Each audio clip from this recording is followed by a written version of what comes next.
Debout Congolais, unis par le sang, unis dans l'effort pour l'indépendance. Ensemble, défendons la patrie et gagnons cette guerre insensée du M23, appuyée par l'armée rwandaise. Batela Ekolo, Bendele Koyate.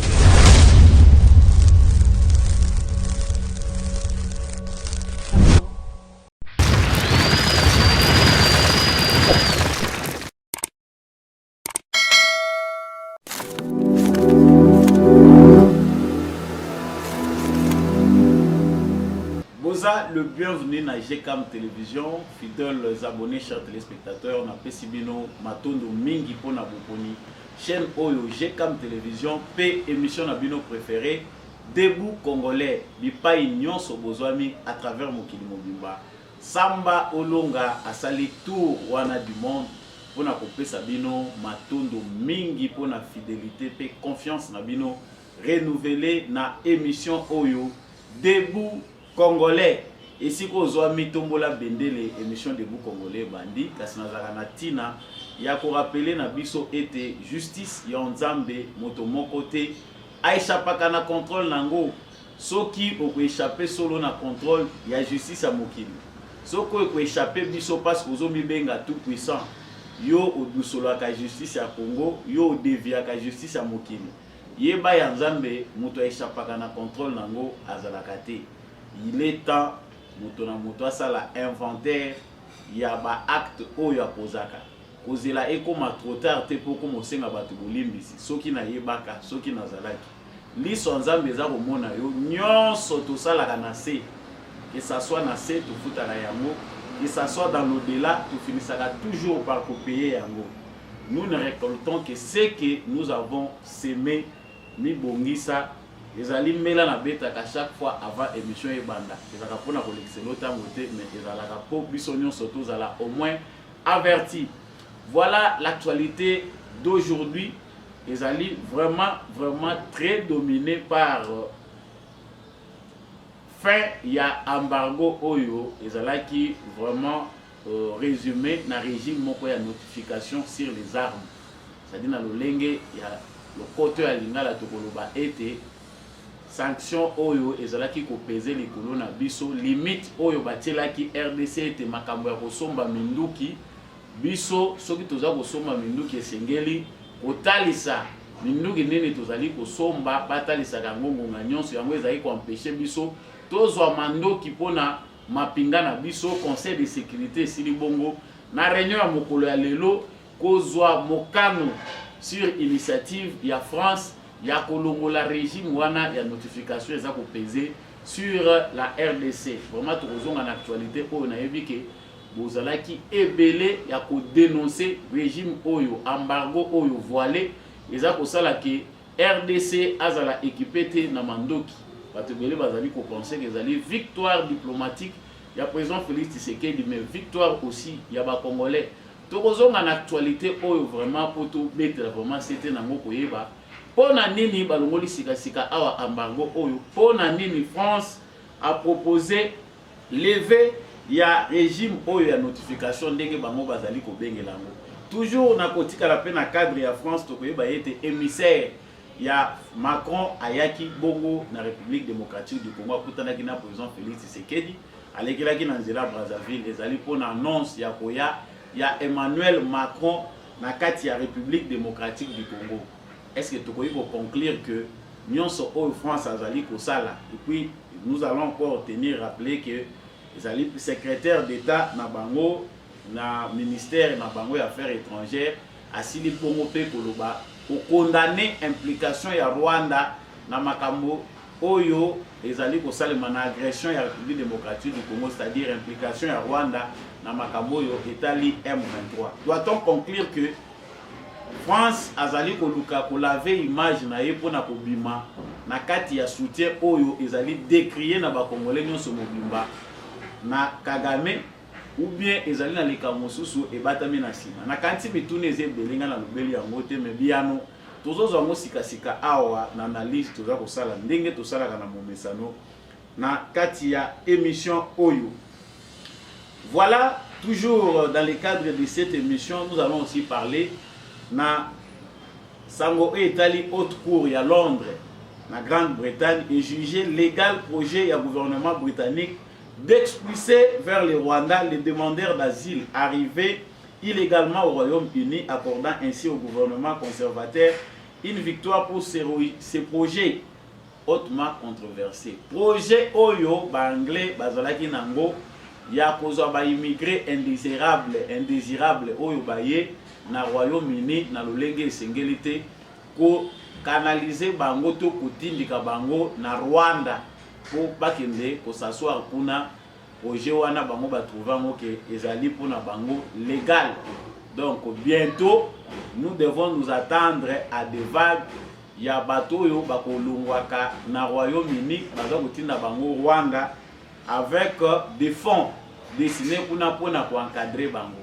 Est-ce que ezali politique ya malamu ya Royaume-Uni pour concrétiser les cambo autant que le régime ya Kagame ezali décrié à travers mokili mobimba ke régime wana ezali barbare, ezali régime moko sanguinaire, ba nyonso Kagame azali ko commettre ezali vraiment ko pesa été crédit pour être ba pays o bazali ko mibenga ba pays ya vieille démocratie bakende kotinda ba immigré na bango kuna tokozongela sango oyo na suka toujours na émission na biso baeko toujours ezali kuuta na Montréal na makambo etalaki COP 15 na makambo etali ba discussion makambo etali biodiversité makambo ya zamba mai nyonso wana Rwanda akozala lisusu invité sur base de dénonciation faite par la ministre de l'Environnement et la République démocratique du Congo, Eve Bazaïba, où il a dénoncé qu'avec hargne, destruction au Rwanda azali ko détruire nango biodiversité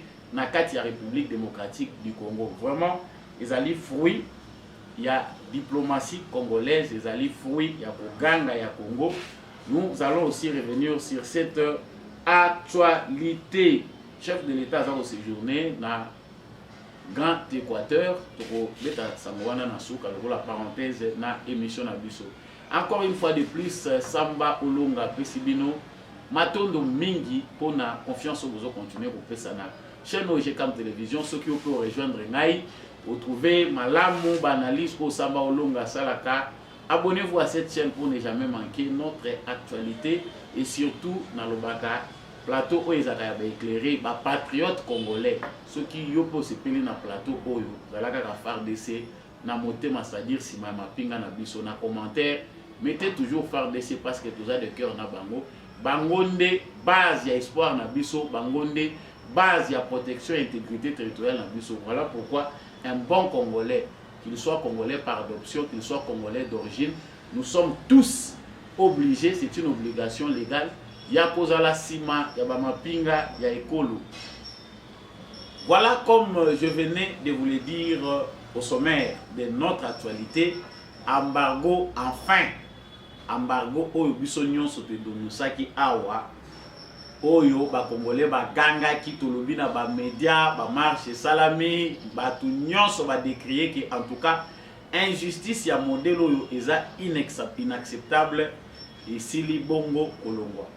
Kasi nakanisi na moi sourire au toko kozala nango. Biso ba Congolais mituna pe toko mituna parce que dans les émotions vraiment tout le monde doit applaudir cette nouvelle parce que ça bonne nouvelle. Sango ya malamu koyoka ke aujourd'hui le Congo peut s'acheter des armes n'importe où et ne pas être conditionné ou sous des sanctions quelconques ko sala ke minduki na biso baye baka bosombaki ndenge nini eza na quantité nini pona nini, tout ça on en a plus besoin, au moins selon ce qui est décidé aujourd'hui dans le Conseil de sécurité. Et ça la ndenge nini balobi ezali sur proposition ya France. La France vient de proposer que régime wana ezala basali résolution moko ba présenter yango na Conseil de sécurité pour être balongola régime ya notification oyo ezalaki ko peser sur armée ya République démocratique du Congo, sur le gouvernement de l'État congolais. Proposition wana euti na France ezali adopté à l'unanimité à Conseil de sécurité. Bandimi était solo tomoni lisusu tina te ya kobomba Congo a continué kozala sous régime wana ya ba sanction. À titre de rappel, toyebi malamu ete lorsque bakendaki na ba discussion la fois passée concernant makambo etali régime oyo ya notification, la Chine, la Russie, d'autres nations bazalaki côté à RDC parce que ba mekaki kota lisana mokili que les alliés lisusu juste te que Congo a continué kozala sous ces régimes-là de notification, parce que bazo benga mo régime en notification, mais nga boyebi ezaka polele toyebi pona biso ezaki embargo, parce que minduki na biso ekanama na bisika ebele ba transporteur bato yo baza kosala ba société à transport baza ko éviter kokomisa biloko na Congo parce que régime ya notification ba exigence nyonso ba caprice nyonso wana eza kosala yango. Je dis que c'était une affaire très politisée au ba nation ebele baza impliqué na kati aussi tu expliquer moi plusieurs fois que ba nation impliqué na kati o ba yebi ki baza na intérêt na tout le banini bazali na intérêt na vulnérabilité sur le plan sécuritaire ya Congo. Ça dit si le Congo n'est pas capable de se défendre, bango bazali ko survivre na ba manœuvre na bango. Bango wana bazali ko manœuvrer pour que le Congo n'ait pas accès à des armes. Oh, bango ba yebi que si le Congo est mieux occupé aujourd'hui, na standard moderne, à la hauteur, à la dimension de son pays, madoussou na bango ba côté là. Et vous allez mais avant na kota na ba détail, koto e ba vraie motivation en France. Tout ça voyez ba geza sango malamu bandeko, tout ça lula ba arsenal militaire. Ndeko moko komelinga wa yebisi ngai mwana mboka sango eza ko sakana nango te to profiter nango. Bakabola bidia mboka par 3 avant tozaki na bidia 4 milliards yango kabila tikela ki biso likambo ya sécurité o eza ko freiner développement ya mboka na biso sango ya modèle opote ba conseil de sécurité ya solo atiki ba congolais. Il faut vraiment équiper les Congo na technologie moderne, c'est-à-dire en commençant par nos frontières jusqu'à na baba tolo bana ba frontière na biso ba bureau na biso nyonso yo ya DGM. Il faut équiper na ba caméra surveillance ba drone to yo kaka ya dernière génération wana ba drone to yo ka sophistiqué wana Congo. Il faut azala nango mais ndoki soki eza wapi parce que lelo Congo eza na concurrence ba pays nyonso ya monde ba yebi que l'avenir stratégique du monde, les minéraux stratégiques oyo isimbi mokili même ba baza ko bunda bitumba baza dana minduki ebele bazotala Congo balobi tala source ya approvisionnement yango. C'est-à-dire oyo biso Congo toza nango bosenga en matière d'armement tozali tokoki kosenga yango bakoki kopesa biso. Aujourd'hui le Congo ceux qui tolandeli masolo makambo oyo ministre ya défense ayebisaki biso, c'est-à-dire biso Congo tozali non aligné na ba conflit na bango ezali opposé bloc occidental na Russie et autres. Biso pe eza kotala biso ezali ba intérêt na biso ezali développement na biso. Ce que nous propose un pays biso tozanango. Peu importe puissance aux États-Unis azali ko représenter ba caprice na ye ya kolinga kozala partenaire privilégié flou na Congo. Le Congo a besoin d'être équipé sur le plan sécuritaire. Voilà pourquoi c'est une bonne nouvelle et pas nabiso mutuna mutazo commentaire mundenga lingi. Mais allons-y maintenant voir les vraies motivations. Emmanuel Macron annonce que apoya na RDC. Biso moko toyebi ndenge biso nyonso to réagisaki awa. Tout Congolais animé du sens patriotique azapé à la une. Il y a ba nouvelle nyonso ndenge eza koleka à travers le monde, eza koleka à travers le Congo. Alataki kanda. Ata olobi oza non violent ndenge nini mais kanda ezalaki o vraiment ezaki na mitoba congolais nyonso. Tolakaki ye papa soko lingo ya poti Tshisekedi muto abengisi yo président ya Congo biso ba congolais to boyi. Soki kuna pour rebattre record les présidents les plus giflés du monde na Congo okozwa ba makité. Au Congo ça risque d'être plus impoli que ça. Alors, comme Mekakocha Matamena a été toyebi que yone au commis principal parrain, il y a M23 et d'office, il y a Rwanda. Et les comportements de la France tous ces derniers temps et là qui si pendant mokili mobimba ke complot o ezaki complot moko international. C'est pas seulement le complot de la France, de plusieurs pays. La diplomatie de Tshisekedi nous a amené au stade où nous sommes arrivés à découvrir à l'œil nu, aux analphabètes, aux otanga, la diplomatie qu'a amené le président de la République a étalé Bouzoba Nyon sur la communauté internationale et notamment la France. Et Zali Kosala qui m'a se caché. La France a voulu essayer, mais Bagbo Sanagi l'époque. L'époque où nous sommes aujourd'hui, il faut à la Congolais, moi je ne sais pas animer du sentiment de la corruption ou peut-être aux a très inclinés dans l'intérêt égoïste que comment on a ce qui se passe. Le Congolais d'aujourd'hui est vraiment déjà trop de flèche à vigilance et ça vraiment croissante dans la République démocratique du Congo. Yango tu ebisaki Macron, nga on a plateau na ngana ebisaki papa est facile. Koyambo to yambo par courtoisie. Ça dit si le président Félix Tshisekedi par bon sens a un moyen pour interdire Macron te que koyawa te. Mais ce qui a solo alingacha makolo ayoka nanu na ba service à renseignement na bango tout na ambassadeur na bango ba congolais balingini. Toyoki sam minduki na biso eye bloqué cloué au sol na kati avion wapi na France. Sangwa liboso. Sangwa mibale avion moko ya France ke kokuta na wapi na Kisangani na aéroport à Bandoka. Avion ya France na kati ya région wana eye koluka nini.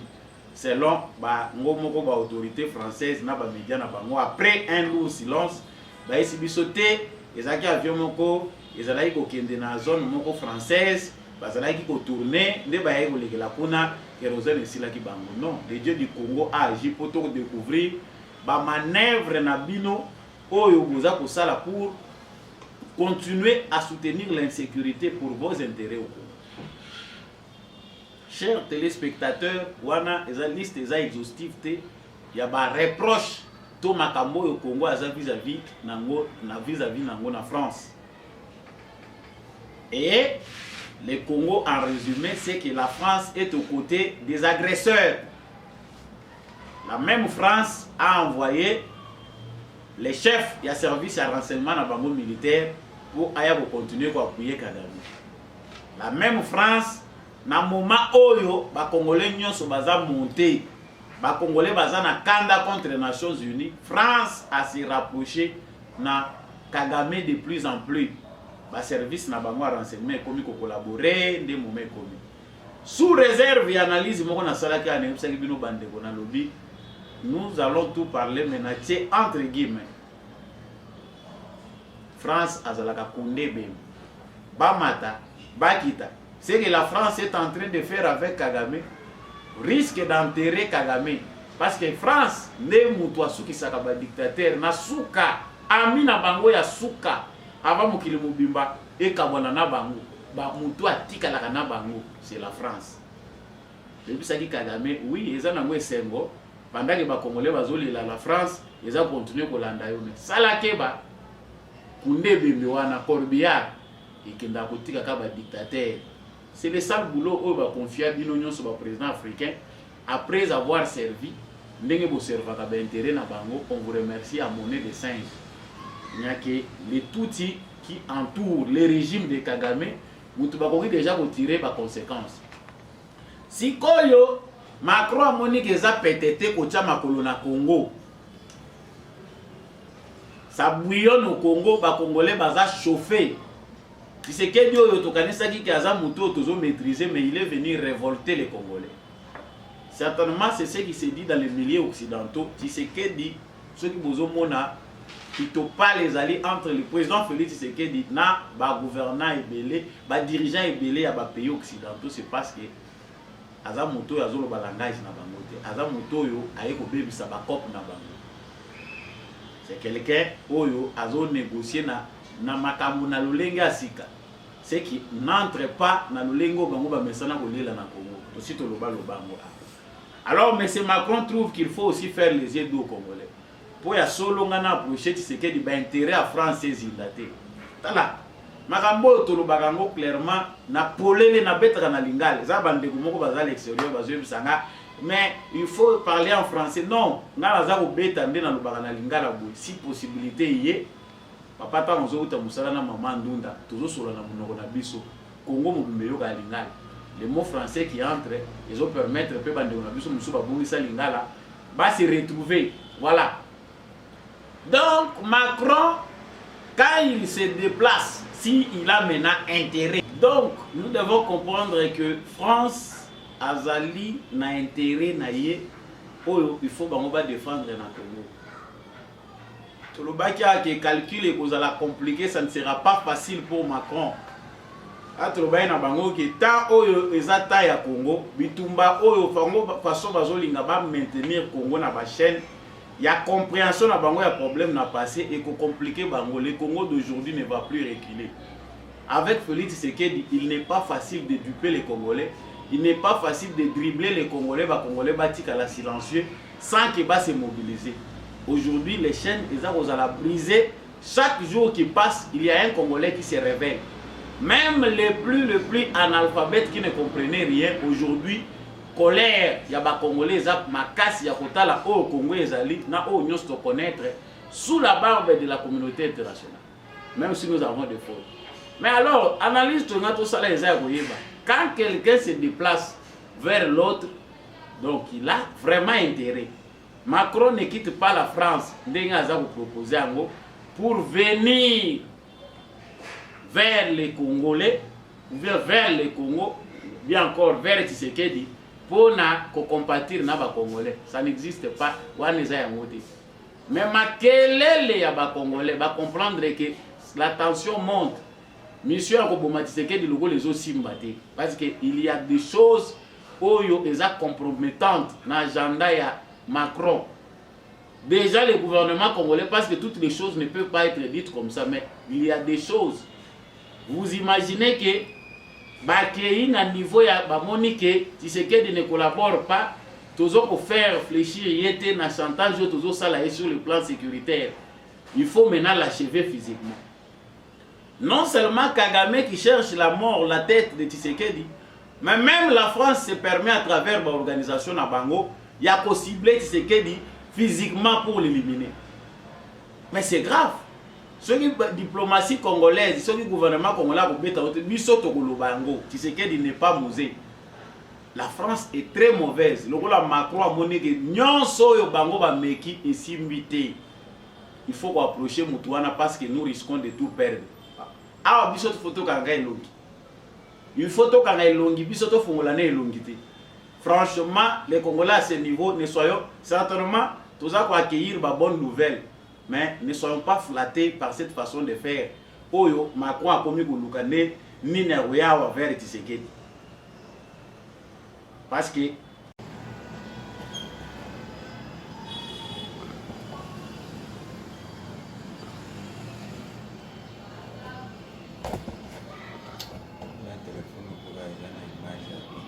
Mmh. 3, 2, 1.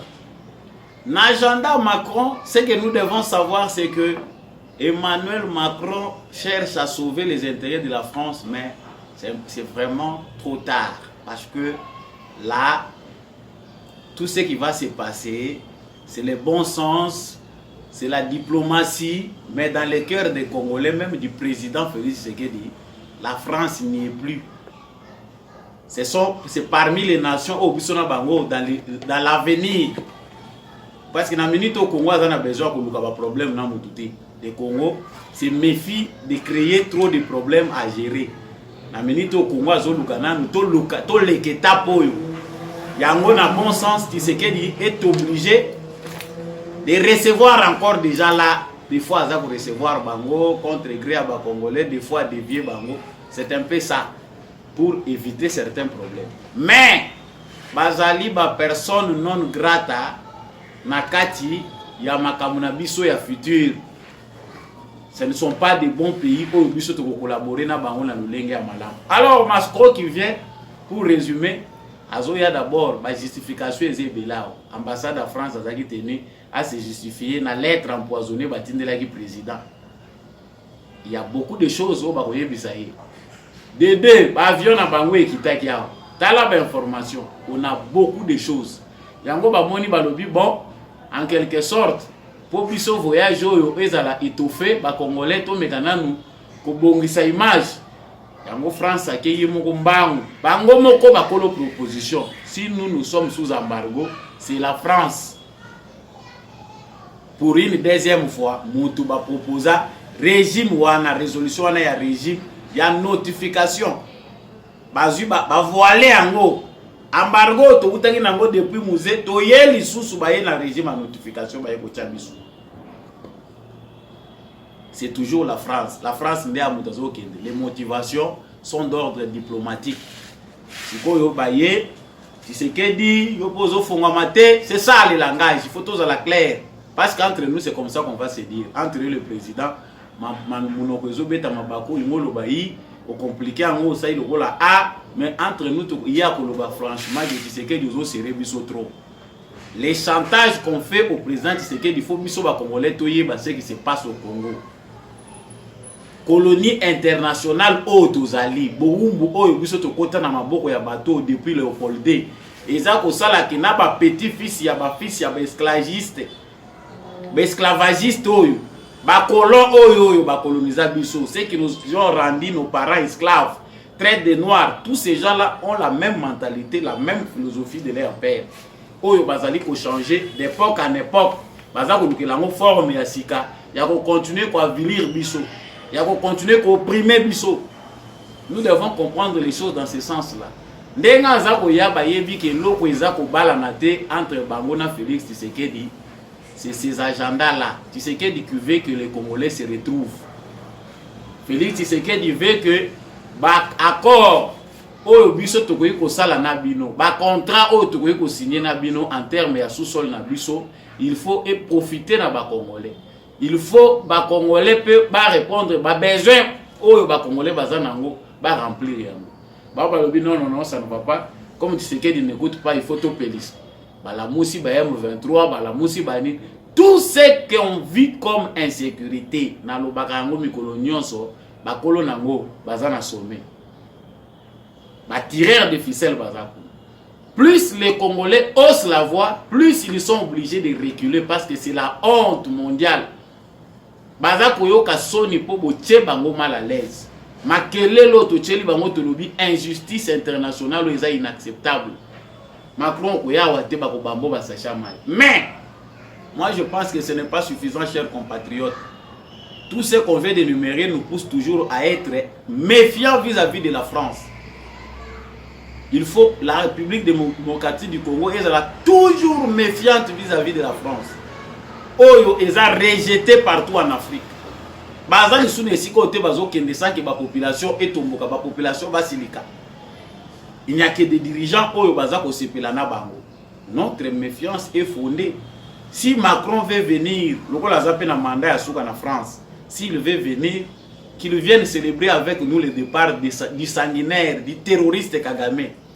Au moins na esengo wana tobosa na Macron pe mutaza na kati na biso azo sepela. Macron s'il veut vraiment venir bien, pas tika kokosa biso parce qu'on voit ici dans un communiqué pris la voix de sa secrétaire d'État auprès de la ministre des Affaires étrangères. La France a condamné l'appui de Kigali à la rébellion de M23 et que le processus de Luanda et de Nairobi puisse être intégralement mis en œuvre. Ce ne sont que de simples déclarations. Pendant ce temps-là, les M23, ont fabriqué des manœuvres. Nous n'allons pas manger les déclarations. Tout ça, il y a décembre. Aux parents, nous sommes il y a biso, bazana bazamba. Il y a biso, bazali, déplacé interne et externe. Baza musika na banda na bango, ba yebi kolia malamu te, ba yebi komela malamu te. Même si un déco ya, mais à quel prix? Comment ils vivent? Vous allez nous nourrir de déclarations. La France condamne. Nyon soyo, ils a ambeli, ndenge to benga kango, baza ko luka ko ambeli, ndenge ni na ko luka ko kote la soupe mena Tshisekedi. Nous devons retenir que koya o Macron a commis ko luka koya. La RDC, le président Félix Tshisekedi échappe à beaucoup de coups. L'entourage du président doit faire très attention. A la sécurité na ye, a la espion na et puis l'eau moko est très capital. Avant la côte après où il y a malamba va immigrer il y a Londres. Les zones G et pas na biso, il faut changer la façon de coordonner pour nous lancer la makambo ba ONG. Il y a des ONG qui vont au Rwanda, qui viennent ici, non, baza ba ONG, alors que ils allaient ba fenêtre, il y a insécurité. Ils allaient ba madoussou, il y a minene, il y a insécurité. Ils allaient de ba service, il y a renseignement partout ailleurs, ceux qui ont compris se méfient de plus en plus. Nous ne pouvons pas créer un désordre battement comme on s'évangile dans la ONG, mais notre gouvernement doit changer la politique de suivi. Il y a ba ONG wana. T'as toute tendance confondue. Koye ba kolandi la activité na bango malam, ba responsable wana ba ONG, ko tracer ka ba itinéraire na ba. En tout cas pour ce qui concerne la France, je pense que je n'ai pas tout dit. Mais biso ba congolais total amour le logo mo salami, nous voulons d'abord voir minduge koma awo. Batindela biso na minduge na biso ekomi, ba biloko nyos tuzana mo bosenge ekomi, ba lancer mandat d'arrêt international contre Kagame parce que c'est un terroriste. Tout ce qui est énuméré comme crime, oh bango moko ba yebi que les M23 ezali Rwanda nde mutazana bango, ba brigade armée rwandaise, c'est pas l'armée rwandaise, on prend des bandits na Rwanda, on les forme, balati bango tenu, ba koti bango pour faire des massacres au Congo. C'est du terrorisme. Qu'est-ce qu'attend la France pour déclarer que ça c'est du terroriste mondial? Oh nini États-Unis azakozela, ba pays wana nyonso bazakozela. Et pendant ce temps, la justice, la haute cour britannique, baza ko juger légal projet ya gouvernement britannique ya ko expulser vers les Rwandais les demandeurs d'asile arrivés illégalement au Royaume-Uni. Vraiment. Donc, doit-on annuler tout ce que nous avons pris à l'école? Oh, baza ko l'acceptation d'état de droit, donc ce n'est que du l'air. Ils allaient nango luxe, ya batu mususu biso toko vivre en mode. Comment un pays de droit comme le Royaume-Uni, biso to kanisa ke zaka Boris Johnson, oh Boris Johnson bis. C'est que bazaka kana logique na bango sanguinaire, na ba changer té. Ba entreprise na bango multinationale ba yebisi bango no garder le cap. Soutenez Kagame. Chers frères congolais, la guerre continue. Nous gagnons des batailles. Toujours avancer parce que avec cette mobilisation aujourd'hui, Bazako Banga, parce que comme il la Sony, ils ont sous justifiable sur le plan du droit international. Ils ont sous justifiable sur les instances internationales.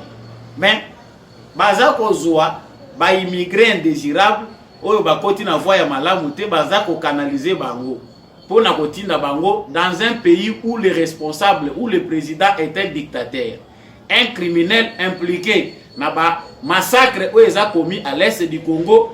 Et non seulement ba massacre à l'est du Congo, mais na ba tuerie ciblée, ya bato baza ko prétendre comme être ses opposants à travers le monde. Les États-Unis en parlent, la France en parle, baza ko lobelango, mais on laisse. Mais le gouvernement britannique est un gouvernement criminel. Comment peut-on envoyer des individus baza ko kima, baza ko luka bisika sécurité, bako ko tinda bango dans un état où ils sont instable, où il y a aussi l'insécurité? Parce que là-bas, on ne respecte pas les droits de l'homme.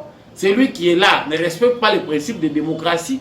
C'est-à-dire, démocratie, les élections inclusives, tout ceci. Donc, les élections inclusives et autres, il faut que Kagame base la gamme jusqu'à quand?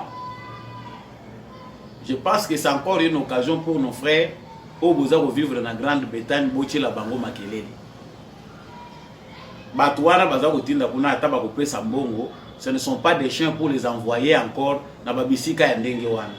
Au Rwanda, il y a des citoyens rwandais qui vivent médiocrement. Le Rwanda n'est pas un pays développé. Le Rwanda n'est pas un pays modèle. Oyo bango baza ko vanter o basaila qui est publicité wana, économie moko exemplaire, un développement spectaculaire, tout ça, ce n'est que du lait. Ba écrit à l'Okuta baza ko financer ba journaliste na bango pour présenter le Rwanda comme modèle parce que c'était leur projet, parce que c'était leur complot. Mais aujourd'hui ça suffit. C'est pour comprendre que n'acceptez pas, même ceux qui va lobby que noté ndenge ba justifier ba lobby ba migrants wana ba vous la transférer na Rwanda pour base à la facilité pour avoir la nouvelle vie, notamment pour obtenir des qualifications secondaires, formation professionnelle, cours de langue et études supérieures. Wapi wana na Rwanda, où on arrête de fous, on arrête tous les gens pauvres parce qu'on est confiné bango quelque part pour mutuamo na bango. bande kunangai nazoloba, rien n'est plus que la mobilisation. Aujourd'hui, Congo a gagné la bataille à haut les mains avec Malouba Nabiso, Monoro Nabiso, courage. Nous avons aujourd'hui un luxe que nous a amené Félix Tshisekedi, c'est d'offrir aux Congolais la liberté de revendiquer. Peut-être Batebele baza ko comprendre que sans la liberté, ba mususu baza ko comprendre angoti. Mais ça c'est le premier et l'autre liboso ba pesi biso ba Congolais l'autre comme monoko. Même les musiciens ont aujourd'hui les privilèges à qui na plateau ba bandai ko éviter même makambo politique. Il est sur la scène aza ko yemba abeti yango ayebi que je suis en sécurité mutakolandanga azate. Tout ça là qui a on a Joseph Kabila te. Ba musicien bazalaki te munoko ya kokanga. Est-ce qu'on ne peut pas faire ces constats? Soyons tous ambassadeurs de notre pays, ne fermons pas nos bouches. Donc, dans les mêmes cadres, pour aller un peu rapidement maintenant, pour la fin de notre émission, les échos du Montréal, les actes relatifs à la biodiversité, na COP 15, Oyo, F. Bazaïba comme ministre de l'Environnement assistant, qui est sali vraiment que Ndenge ba dénoncer qui ba lobby Rwanda ils a payé au bino boko payer sa facilitation té ya makambo etali biodiversité. Ce n'est pas un pays modèle baza impliqué na ba crime bango baza osala pe ba crime contre biodiversité to ko payer sa bango facilitation té. Et ko wane yokani ba lobby non Rwanda kozala lisusu associé té. C'est comme ça. Maloba ya mama Bazaïba argne ya mama Bazaïba ezui esikanango. Vraiment on comprend ici qu'elle avait vraiment raison de hausser les taux pour que les résultats batunions soient dans la peine. Oh, puisque tu peux utiliser les faciles, les maloba, les alibas démarches. Moi, je suis en train de m'étonner. Un musicien arrive à l'aéroport, pour ne pas le citer de nom,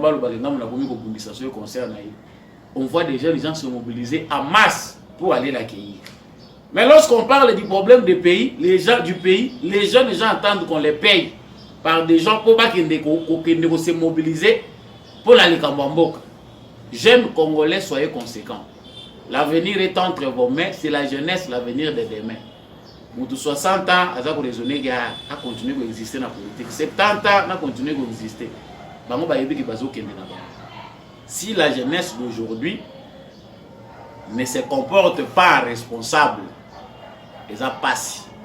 Il fait pour laisser à qui? C'est à des gens conscients. Tu vas comprendre le rôle où ils ont la jeunesse. Il faut faire des choses, ils ont pété. Ou là, tu peux un parti politique, ou bandi makili na télévision. Et voilà, nous sommes arrivés à terme de cette émission. Le président de la République a quitté solo dans Bandaka. Donc, la émission wana lobby pour na botalisa nyonso au président de la République à entreprendre kuna. Oui, c'est vraiment un président proche. Si on fait vraiment les constats, on comprend que le président de la République, Félix Tshisekedi, est très proche de sa population. Il a vraiment un président de proximité. Et il faut que partout à Zao Kende, les Congolais pour élever voir la bino pour lumière et côte. Tu veux gouverner à Makamba Salaka. Voilà, j'arrive à terme de cette émission, chers téléspectateurs, amis et fidèles abonnés de GCAM Télévision. Na pesibino matondo mingi ba meilleur VPC bandi. Vraiment ba vers malamu fin année ya kitoko, tu veux que bino bozo continuer ko landa biso. Et c'est mon abiso ezaki Congo bonga. Ba vacances ça la meka te pour bato bazali banda mboka de baki de vacances. Au Congo c'est difficile yo ka bato baki vacances. Souci ezaki Congo bonga. Ba vacances c'est la luxité ya bato bazali en Europe ou bien en Amérique. Mais les Congolais peuvent avoir un salaire décent, ils peuvent avoir des vacances. Merci mingi Nandegumbi à chaque fois que na sima caméra oyo kwete émission oyo et comme nabitando na bino matondo mingi na apôtre Gérard Kabeya matondo mingi pe na maman apôtre merci na bato nyonso baza ko sala et émission oyo et continue toujours au kende liboso. Là je vois papa Jean-Louis Timbalanga l'homme de la vérité des urnes. Merci mingi matondo mingi na maman Bill Bilonda, maman Lisette Mungendou, papa Boniface Mpunga, papa Kennedy Mukendi, Boza Ebele, bave na bino na fin de l'année. Vraiment, je vais citer bino nyonso oyo boza ko soutenir debout congolais. Partout où vous vous trouvez à travers le monde, aux ala na Kivu, aux ala na Kasai, en Équateur, aux ala na Durban, aux ala en Allemagne, aux ala en France, aux ala na Canada, partout où vous vous trouvez à travers le monde, Samba Olonga vous dit vraiment merci. Voilà, l'émission se termine. On se revoit prochainement.